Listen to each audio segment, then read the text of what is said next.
When it comes to Tokyo Joshi Pro Wrestling, I tend to have like my holy trinity of wrestlers. Like I like a lot of the wrestlers just fine, but I think there's three that I consider to be on equal footing in terms of how much I like them. And you know, the way I can describe it is, you know how DC Comics has their own holy trinity of Batman and Batman and Batman? I don't know what was up with this shit. I figured it was time to talk about my other favorite wrestler. Now, if you've been following my channel for a while now, you could probably guess that one of them is Hokaiddo, and another one is Miyu Yamashita. But the third one is an idol wrestler from the desolate town, or desolate point, I should say, of Japan in Hokkaido, Hikari Noa. Oh man, I'm excited. Yep. Not Tokyo, not Osaka, not even Kyoto, not Okinawa, but Japan's most northern point in Hokkaido. You know, it's cold, it's in the middle of nowhere, it's desolate, a bear took down the military, there's some cookies there I really want to try. Shoot, I think it's called I've forgotten the name, but it's down here, and I really want to try them. And basically they're known for having amazing food, and probably because they're right next to the seaport. But yes, Hokkaido is the home of our deathmatch princess, Hikari Noa. Look, I've been watching a lot of Abroad in Japan, and Hokkaido is just this really place that's just really fascinating to me, and I really want to visit there one day. You know, yeah. And Hikari Noa takes all of this in stride and embraces her heritage and where she comes from, because in Tokyo Joshi she's something of an outsider. I mean, I don't know anyone else from Hokkaido in Tokyo Joshi Pro Wrestling. But with that in mind, one has to wonder, how the fuck did she end up here? Well, actually, she debuted alongside Miyu Watanabe, Raku, and Hinanu Panano P on the January 4th, 2018 edition of Tokyo Joshi Pro Wrestling as part of the idol group known as the Up Up Girls at the one and only Korakuen Hall, where legends are born. Like, literally.2016年 1.4 後楽園ホールで初大会、2017年2年目の 1.4、 そして3度目の後楽園ホール大会 8.26、 2017年は2度後楽園ホールを開催し、そして今年2018年 1.4、 4度目の後楽園ホール、そして3年目の 1.4 開幕です。3年目の 1.4 でプロレスラーとして産声を上げます。アップアップガールズプロレス。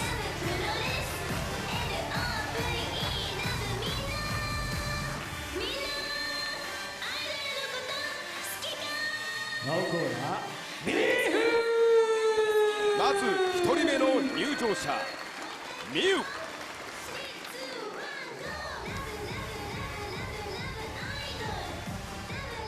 さあ、このアップアップガールズプロレスデビュー戦オープンの後輩であるアップアップガールズプロレスがやっと今日プロレスデビューということで、はい、私たちも見守りに来ましたので、とっても楽しみにしてます。ね、アップアップガールズの他のメンバーの方もしっかりとリングサイドでね、もちろんアップアップガールズ仮も2期もみんなで駆けつけましたので、もうすごく私たちもドキドキして、そして、プロテストも実際にご覧になられたそうで、見ましたね。なんかこう本当に成長がすごく見えて、なんだろうな、すごくドキドキしてるんですけど、本人たちには今日はとにかく楽しんでもらいたいなと思います。はい、とりあえずとにかく緊張してると思うので、楽しんでくれっていう気持ちで今見守ってますね。これ全員オリジナルの入場曲なんですね。そうですよ。なんとアップアップガールズ仮の曲をちょっとリメイクして、そうなんです。これも今は上々ど根性という仮の曲を使ってます。これはその曲の、割り当てとか割り振りっていうのはやっぱその子たちのそのイメージに合わせて、そうですね。We're taking a sweet ass time, so ひなのがI'll be ち right ょっと back. 力強い感じとか、次はラクがラクが来ると思うんですけど、ちょっともしかしたらこうラクのおっとりした感じ、プリティな感じのちょっと。じゃあ次ラク選手が入場してくるそこら辺の曲のね、説明をしていただきたいと思いますが、いやーでも瀬山さん、はい、さすがアイドルとプロレスラー、両輪をね駆動させようとこうやってね世の中にドーンと打って出たアッパーブース度胸ありますね。She still walking to the ring. Like a really, really slow Brock Lesnar. ひなのです。紫がパープルがイメージカラーです。はい。 And as part of their debut, they had their usual performance, and they had a tag team match which saw Raku teaming up with Hikari to take on Miyu and Pinata. And it was a match that definitely happened. And then after this match, the Up girls just kind of stuck together and kept to their own little bubble, facing each other in singles matches or tag matches until they were finally free to flee the nest. You know, kind of how like in WWE when they brought back the Cruiserweight division after the Cruiserweight Classic and the 205 Live, and in order to promote it, they actually had the Cruiserweights on Raw. Except they had them all facing each other in their own little matches, and it was just kind of, again, it was like in their own bubble, and it just, it didn't really work. The difference between that and the Up girls, though, was that while they eventually did let them free from their nest, as it were, and do their own thing, there's always that intrinsic bond between them, because they came in together, and the remaining trio still performs on every show. And if push comes to shove, they're always there to support each other, and there's always that mutual respect. Kinda like the Shield, I guess. But when it comes to Hikari Noa, I really think she started coming into her own when she faced off against the one and only Saki-sama in a short but surprisingly great match. And while Hikari was still very, very rough around the edges, there's one thing that becomes apparent very quickly. Okay, so like Hikari just doesn't get tired at all. This girl, I don't know what she does, but she has crazy stamina and like crazy cardio. She just keeps coming and coming and coming and coming. She keeps on coming at you, and there's like sometimes it's like no stopping her. She's it's fucking insane, man. I don't know what this girl's made of. And she does really well to hold her own against Saki-sama. And that's a constant theme in these early matches for Hikari Noa. There's always this consistency to her performances, a constant drive, and she just has a way of giving all of her opponents a run for their money. She's insanely quick and dangerously technical. Like, it doesn't matter where you are, she'll find a hole to catch you in. And again, she just doesn't run out of steam. And at only 22 years old and only about 3 years into her career, she's already become an insanely versatile performer, and because of this, she can submit to any role in the match. If she needs to look dominant, she can. I mean, she has this wholesome charm and charisma to her when she knows she's in control, and oh my god, it's like you're rooting for her opponents to knock her head off. But then, when she needs to play the underdog, and I mean the sympathetic underdog, she can do that effortlessly too, because she's still young and she's still hungry. Not even hungry, starving. And the fact that she's rough around the edges, and the way she moves her body around the ring, and the way she sells, and the way she makes every sell look fucking deadly is just, oh my god, it gives her matches this air of buoyancy to them, and I don't know, it's like you really don't know which way it'll go. And if I may, I just want to talk about her look real quick, because man, I love it. I love the goth look combined with the kawaii look, combined with the Harajuku look. And, I mean, there's not a lot of girls who can pull this off as flawlessly as she does. The piercings, the designs of her gear, the whole aesthetic, the way it looks dark but still vibrant enough to fit into the aesthetic of Tokyo Joshi Pro. And I love how it's evolved since her debut, which is more of a generic look, and the Up-Up girls had to wear matching outfits with different color schemes, I guess.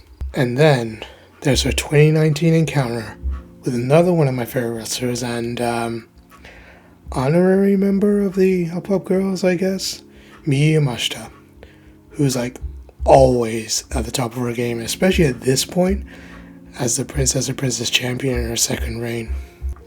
And Miyu and Hikari have always had this special chemistry together because it just seems like every single time Miyu only just manages to beat Hikari by just being one step ahead with her experience.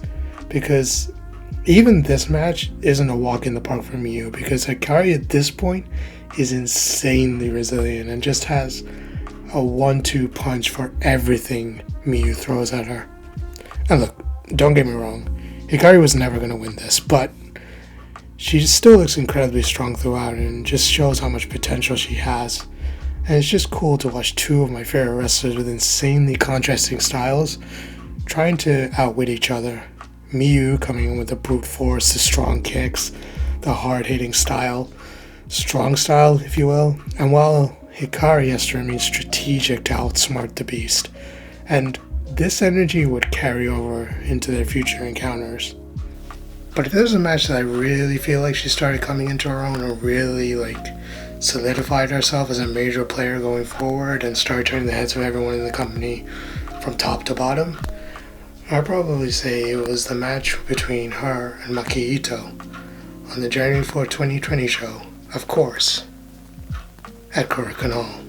And you know what? It's such a great thing that nothing was going to come along in the year 2020 that was going to stunt the growth of Hikari Noa or stunt the growth of anyone in the world of wrestling in general. It's just smooth fucking sailing from here. It's just nothing was going to go wrong. Anyways, this is a fucking amazing match, and sometimes I both love and hate Tokyo Joshi for constantly making these two butt heads. Because on the one hand, I think they'd be a great tag team. But on the other, their chemistry as opponents is unmatched.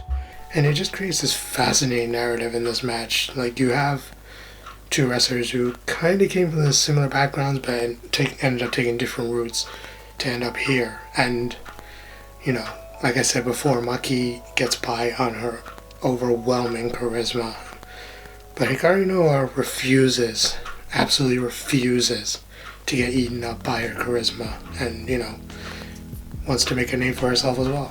And she's determined to prove herself, because where Hikari has Maki's number is in her resolve and just how unassuming she is in her demeanor as soon as the bell rings, and her undeniable confidence in her abilities.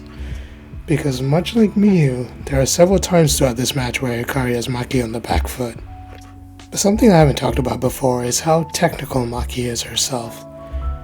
Because not only does she have Hikari's number in technical skills, but she also has the speed, the adrenaline, and the fire to match Hikari in basically every way. Blow for blow, beat for beat, hold for hold.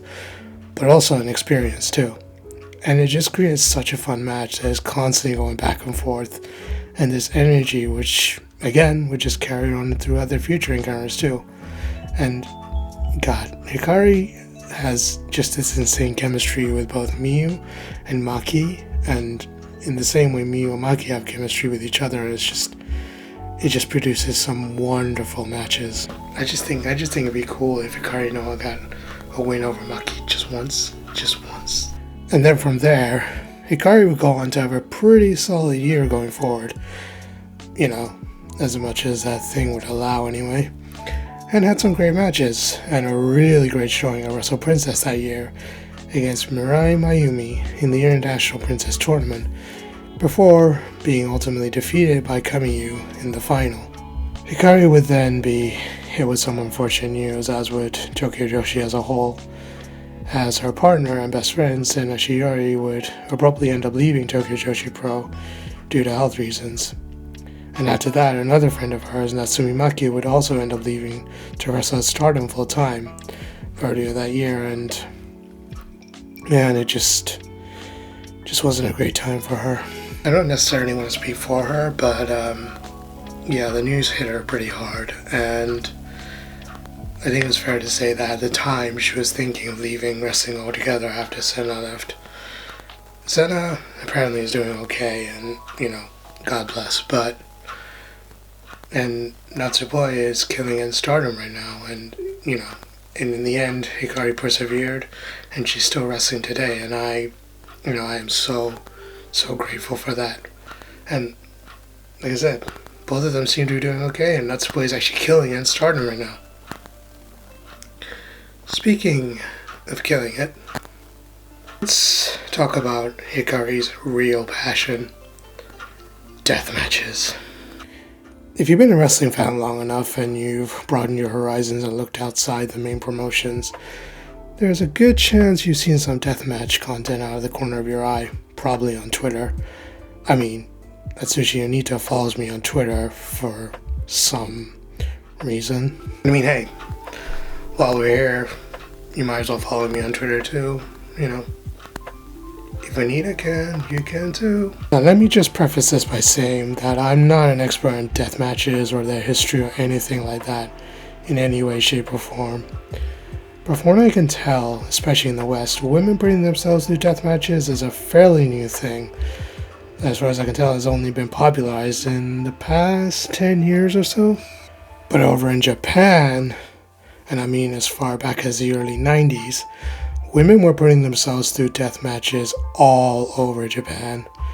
And I mean like places like IWA, FMW, whom he is the founder of, that guy that follows me on Twitter, and you probably should too. Yeah? Huh? Go ahead. I'll wait. Pause the video. Do whatever you gotta do. Just go. If it's not too much trouble, just follow me on Twitter. Right here. Do it now. And when I see death matches, I mean kendo sticks, tables, trash cans, stop signs, all the stuff you've seen probably in ECW or in recent WWE. But I also mean barbed wire, glass, blood, Lego, Duplo, fucking everything. And I actually saw my first deathmatch live a couple of years ago for Pro Wrestling Eve in Your Call, when Session Goth, a character that Session Moth Martina probably won't be bringing back anytime soon, faced Su Young in a glorious deathmatch. And watching that shit live in a school chair in Your Call was just, God, it was indescribable. See, there's something else happened that day too. Called 911 found father in his car listening to the radio. 7 days before the murder, look behind you. I said, look behind you.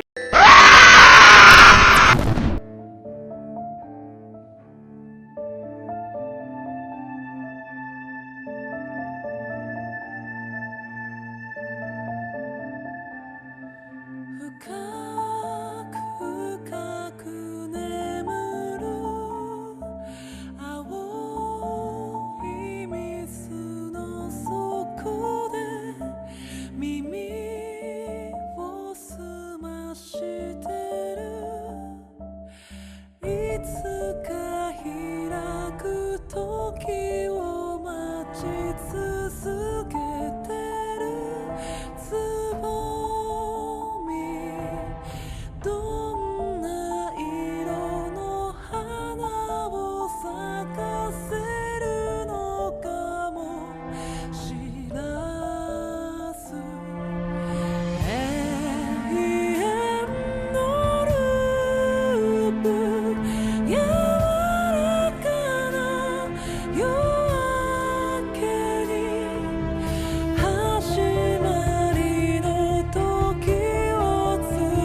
was gonna kill for you the whole damn world.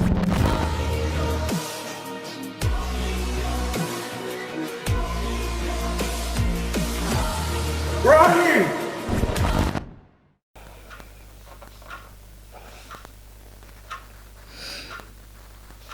God, my head. Oh. Yo. Oh, hey, what's up? What is this?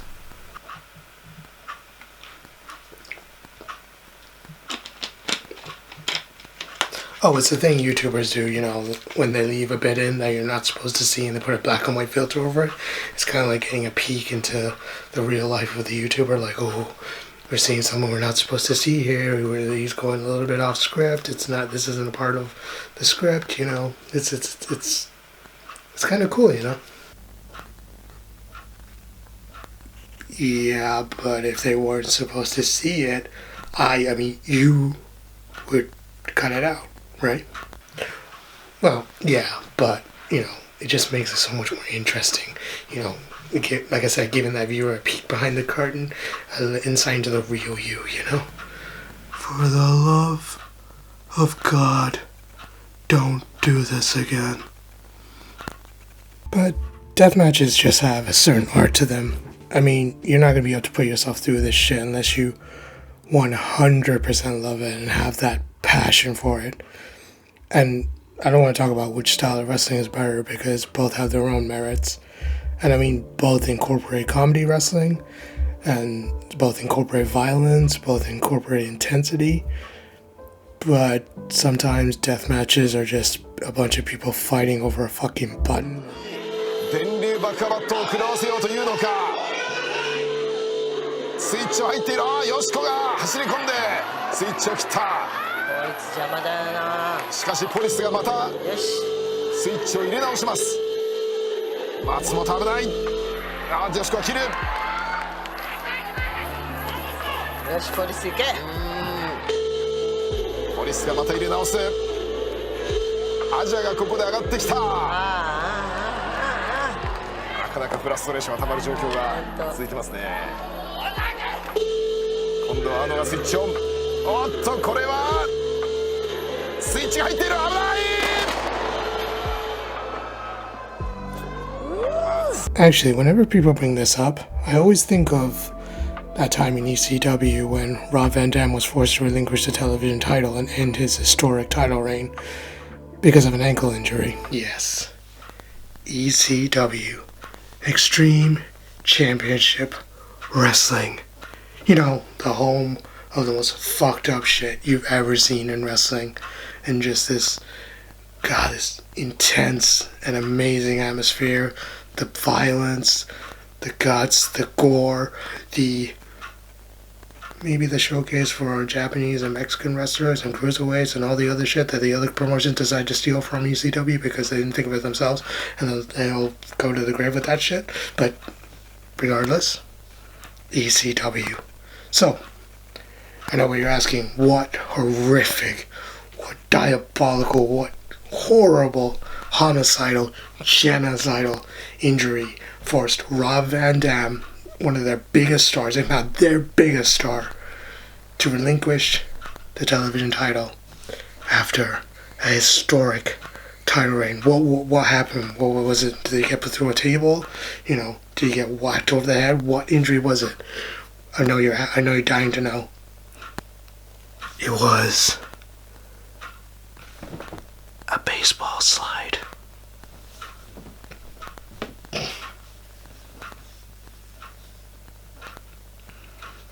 Yeah, a baseball slide. Literally, the dude just went for a baseball slide, his ankle just went a bit wonky, and that was it. Injuries can happen anywhere, anytime, it doesn't matter, folks, no matter what side of the fence you're on. So yeah, neither one is necessarily more dangerous than the other. Just sometimes you can just be in the wrong place at the wrong time. Honestly, it does feel like deathmatch wrestlers in general just have a bigger hill to climb Because even now, it's still such a taboo niche genre of wrestling that you really have to dig to find. You see, when it comes to deathmatch wrestling, it's not about the violence, it's not about the weapons, it's not about the blood, it's not about the gore. For me, deathmatch wrestling has always been about one thing: passion and the drive. I mean, literally the drive. These shows, these really hardcore deathmatch shows, usually are in the middle of nowhere, and really you have to dig to find this shit, and you have to drive out way out into the country and way out into these weird areas of Japan to really, find these places. And these really, really kind of eccentric promotions that are like, again, just way out in the middle of nowhere. Like 666 or like those old promotions that Asuka or Kana used to wrestle for back in the day. And I mean, I guess now deathmatch wrestling is slowly becoming more mainstream, but it's nowhere near where it should or could be. And it definitely still has that stigma attached to it. And really, what brings this all together for me and what really draws me to Hikari is that at the end of the day, she's just a girl from Hokkaido, which again is in the middle of nowhere, and she just loves death matches. She has that unbridled passion and drive in her matches and just everything she does in general. Always striving to be better, always striving to do better, never settling for anything less, and just trying to push that envelope all the time, which is something that a lot of deathmatch wrestlers do as well. And eventually, she finally wrestled in her dream match, a death match. And this was against Yamashita. Rina Yamashita, who by all accounts is basically a legend in Joshi wrestling at this point. And this match is fucking wild, man.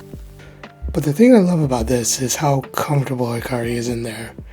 And she just has so much fun despite seemingly how much pain she's in. You can just tell how invested and reinvigorated she is. And she even has a new look, which I like to call Deathmatch Hikari. And in the end, you can tell she's just evolved even further. Kind of like a rookie level Digimon, evolving to a champion level Digimon. Speaking of champions, things took a real upswing for her career when she finally won the International Princess Championship at Korakuen Hall.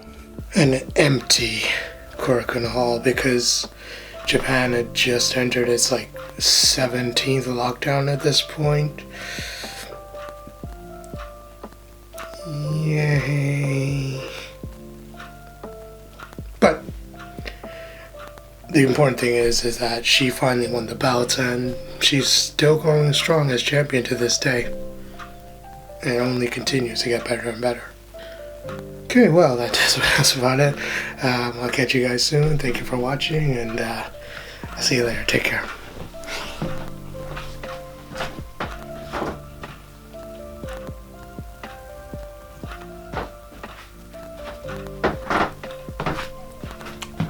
Okay. There is one more thing. I can't not talk about this because holy shit, man. Wrestle Peter Pan, DDT's biggest show of the year. Kinda weird considering this came after Cyber Fight Festival that had wrestlers that your grandmother probably watched as a kid, but whatever. But the match I want to talk about is a tag team death match that just saw Hikari Noa beating the ever-loving shit out of Sanshiro Takagi. So really, when you think about it, this is like Stone Cold Steve Austin murdering Vince McMahon. Even though I think Takagi's gimmick is that he is Stone Cold Steve Austin. But she's Hikari Noa's boss, which makes Hikari Noa Stone Cold Steve Austin. So Stone Cold Steve Austin would be Hikari and Sanshiro Takagi would be Vince McMahon. You know what? Just roll the clip. ぶっ壊すって言ってましたよ。容赦ない。大人げない。やっぱり大社長大人げないですね。プロレスの場合はリング上だったら堂々と上司をボコボコにできるという。いいですね。ハラスメントのない世界ですね。ハラスメントはあるんですけども、そのハラスメントに頭きたらボコボコにすればいいんです。こうすればいいんですね。頭きたら。そこが抜けた。東京女子プロレスというのは DDT グループの一員ですので。光選手が自ら来ましたよ。押した。ノア光が押した。もう押すだけでもすごく嬉しそうです。めちゃめちゃかっこいいですよ。見てください。来るかやっと社長。すごい。Oh, and Makito was also in this match, and they keep that spark going. Literally. 危ない。帰った危ないでしょこれ。まさか電流爆破バットのチャンバラか。そんなことがあっているか。うわ。I think, to put it simply, she is an enigma. She just has that Jeff Hardy quality to her where you can't pinpoint what it is that makes her so appealing. Maybe it's because of her eccentric look, or, how she's willing to put herself through this insane shit for the entertainment of her fans. But in the end, she's just a fascinating character, and she's so much fun to watch, and she just has that magnetic charisma that people just kind of gravitate towards. And she's nowhere near hitting her ceiling or even hitting her peak, and I don't even think she realizes how great she already is, which is a really, really scary thing. And I believe someday she will be a major star. I'm always ready for a war again. Go down the road again. It's all the same. I'm always ready to take a life again. I'll ride again. It's all the same. Tell me who is gonna save me from myself when this life is all I know. Tell me who is gonna save me from this hell. Without you, I'm all alone. Who gon' pray for me? Take my pain for me. Save my soul for me. 'Cause I'm alone, you see. If I'm gon' die for you, if I'm gon' kill for you, then I spill this blood for you. Hey, I fight the world, fight you, I fight myself, I fight God. Tell me how many buttons left. I fight pain, hurricanes the day you wept. Trying to fight big tears full of my daughter's head. Just in case my faith go, I live by my own law. Just in case my faith go, I live by my own. Who gon' pray for me? Take my pain for me. Save my soul for me. 'Cause I'm alone, you see. If I'm gon' die for you, if I'm gon' kill for you, then I spill this blood for you. Who gon' pray for me? Take my pain for me. Save my soul for me. 'Cause I'm alone, you see. If I'm gon' die for you, if I'm gon' kill for you, then I spill this blood for you.